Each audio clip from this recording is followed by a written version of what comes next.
Hey guys, what's going on? It's CruZzAve here and I welcome each and every one of you to a brand new tutorial video for the guide. And since our dribbling basics video has been interesting to so many of you guys, we've decided to make another video on dribbling, and this time we're gonna talk about safe dribbling, because pressure play in FIFA 19 is very strong due to the new dynamic tactics system, and that's why keeping the ball under your control is crucial when it comes to improving your offensive play. And so today we're going to take a look on how to dribble safely and not lose the ball under pressure.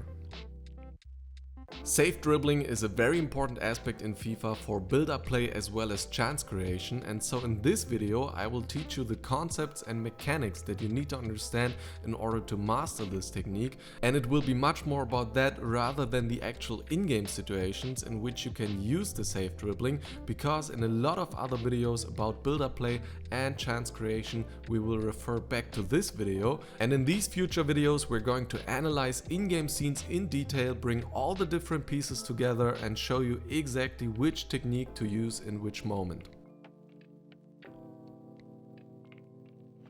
Of course, when we talk about safe dribbling, the ball contacts once again play a very important role in that. We've done a dedicated tutorial video on this concept, and it's definitely recommended that you check it out first before continuing watching this video. And since safe dribbling is a technique that you most likely want to use when the opponent is trying to pressure you and to get to you with a tackling, it's crucial that you have a lot of ball contacts by keeping the ball close and keeping ball control, because when the opponent is trying to get to you with a tackling, that's the moment when you always want to be able to have another ball contact and do something about it, like changing direction or putting the body between the ball and the opponent. So close ball contacts, lots of ball control is very important when it comes to safe dribbling and this technique in general. With that said, of course there are situations when sprinting, for example, is helpful to get away from the opponent, but the rule of thumb is the closer the ball, the better.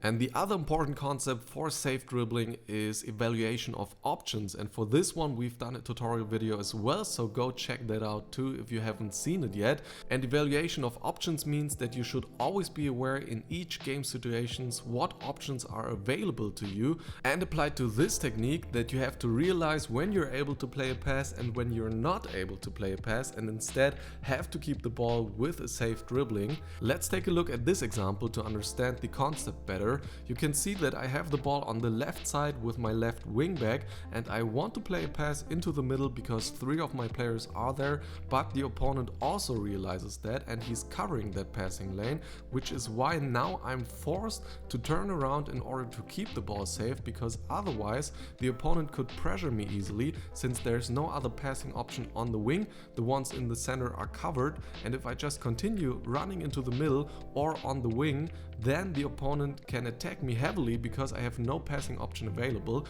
So in this example I keep the ball close, I turn around in order to protect the ball first, and then when I see okay now the opponent is getting close, I'm passing the ball back to my center back, and then with him I'm turning into the middle and I want to play a pass to my other center back, but the opponent quickly switches his player, covers that pass, but since I keep the ball control, I keep the ball close, I'm not sprinting, I'm able to turn to the other side again and play a pass to my midfielder.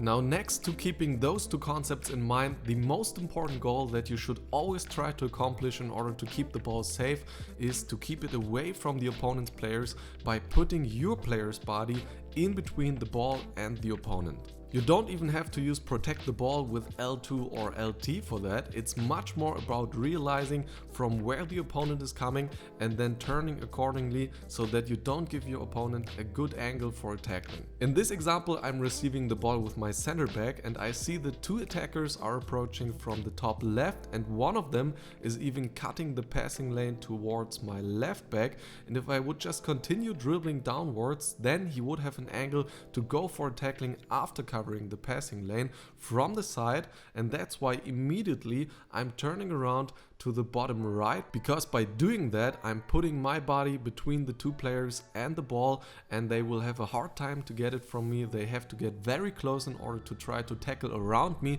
and by that time I can always play a pass back to my goalkeeper, for example. I end up doing that, and then I play a lob pass towards my right back, and now I'm in the same kind of situation because I see that the opponent is trying to cut the passing lane. And now note that I'm not just turning into the middle in a direct angle, because that would give the opponent a chance to go for a tackling if he anticipates that turn, and it's a huge mistake that I see a lot of players doing in my private coachings as well. And instead, in this situation, you should turn upwards or at least to the right in order to keep the body in between the ball and the approaching opponent. It's all about the angle from which the opponent is coming here, and I perform a half circle in this example here with the Marcos, and then I'm able to pass the ball onto Modric. And with Modric, it's kind of the same thing here. I see that the opponent is approaching very aggressively, and of course I could turn to the top left, but maybe the opponent would anticipate that and change his running direction in time, and he would be able to intercept the pass or tackle the ball from me. So instead I'm turning to the right and then upwards, again a half circle, and after that I can play the pass safely. Now, along with protecting the ball goes that you should never allow the opponent to have a timing window for a tackling. I see a lot of players using sprint for too long or not turning around in time and letting the opponent sprint towards them, approach aggressively, and then put them under pressure before they even realize what's going on. And that's why you need to think ahead. You need to see when the opponent is trying to get to you, and then in time turn around, protect the ball, start to keep the ball close, let go of sprint, whatever it is that you have to do, but never give a timing window for a tackling. You can see it in this very simple example. I'm receiving the ball with my right back and the opponent is quickly covering the passing lane towards my right midfielder, and instead of continuing to dribble in that direction, which might get me into trouble since I don't have a player to play a pass to and the opponent might get close to me, I'm turning around very early. I'm not letting him have a timing window for tackling, and I'm preparing a lob pass to the other side, and without any problems I get out of this situation.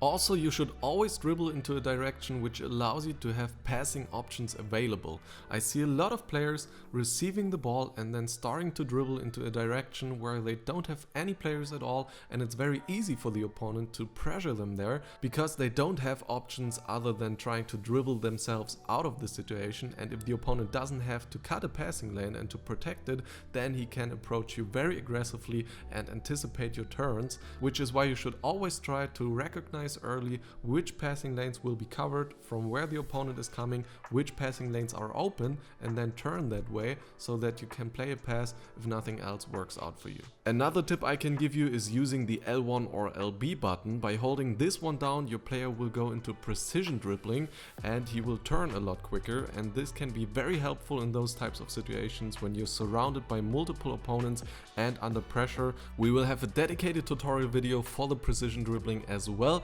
but just note, as long as you hold down the button, your player will be in the precision dribbling and he will keep the ball extra close to his feet, and he will be a lot more agile in the turns, and when you let go of the button again, then he continues to dribble normally.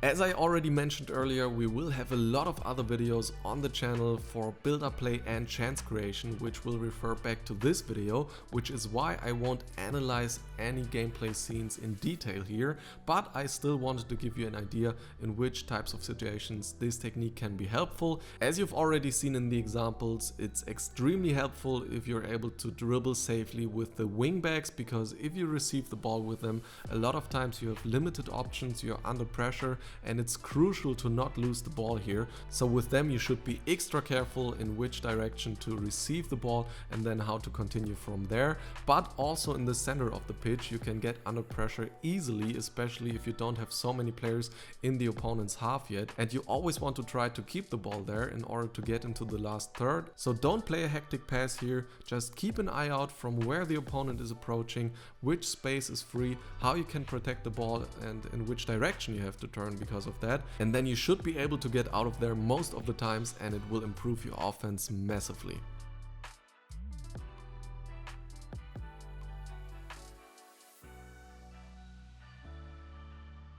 For the pro tip, I can tell you that against better players who are experienced already in defense, it can be quite tough to keep the ball because they anticipate your turns, and that's why you can't always be predictable. You can't always do the same. If you always receive the ball with the wingback and then play to your left mid or right mid, the opponent will learn that, and then he will cover the passing lane first, and then when you always turn around in a 90-degree angle, he will cover that next and you will lose the ball by that. So you should try to play with the opponent a bit. For example, fake that you will turn into the middle and then continue running straight down the wing, and you will be able to create some space even by doing that. So it's always about keeping your opponent guessing what you will do next. In this example here, you can see me with Marish on the wing, and I'm acting that I'm turning around to play a pass backwards, but then by using the L1 or LB button, I'm turning around quickly to the other side again, creating space, and I can even go on after that and create a dangerous chance, which then eventually leads to a goal.